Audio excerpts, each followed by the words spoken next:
Crisis in Syria this morning. In just about 3 hours, members of Congress are expected to meet in Washington, D.C. for a closed-door briefing.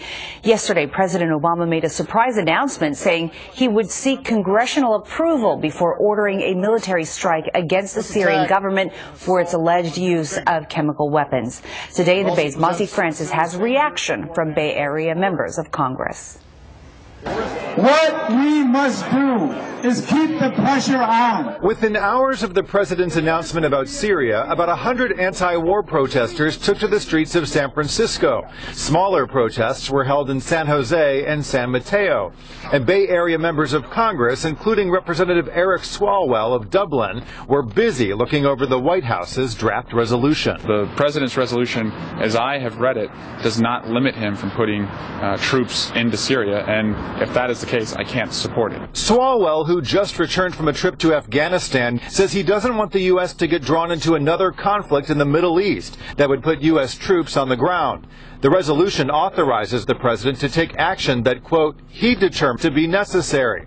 It's a phrase that Swalwell finds problematic, even though the president said he doesn't want boots on the ground.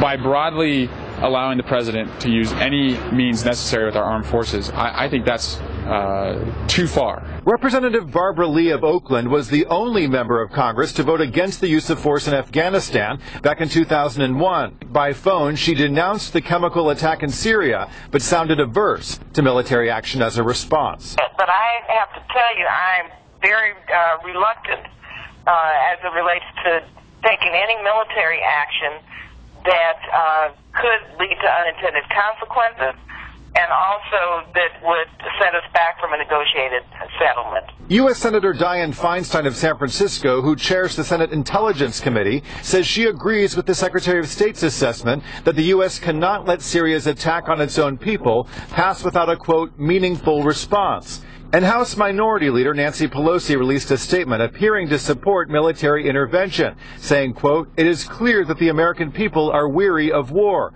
However, Assad gassing his own people is an issue of our national security, regional stability, and global security. Congresswoman Anna Eshoo told us, unlike with Iraq, she doesn't doubt the intelligence that Assad carried out the chemical attacks, but says she needs more information before making a decision. What is the end game? Will we be safer? Will this stop Assad?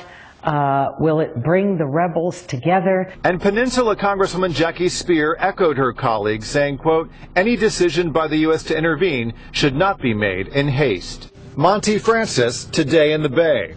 Congress is expected to vote on the resolution the week of September 9th.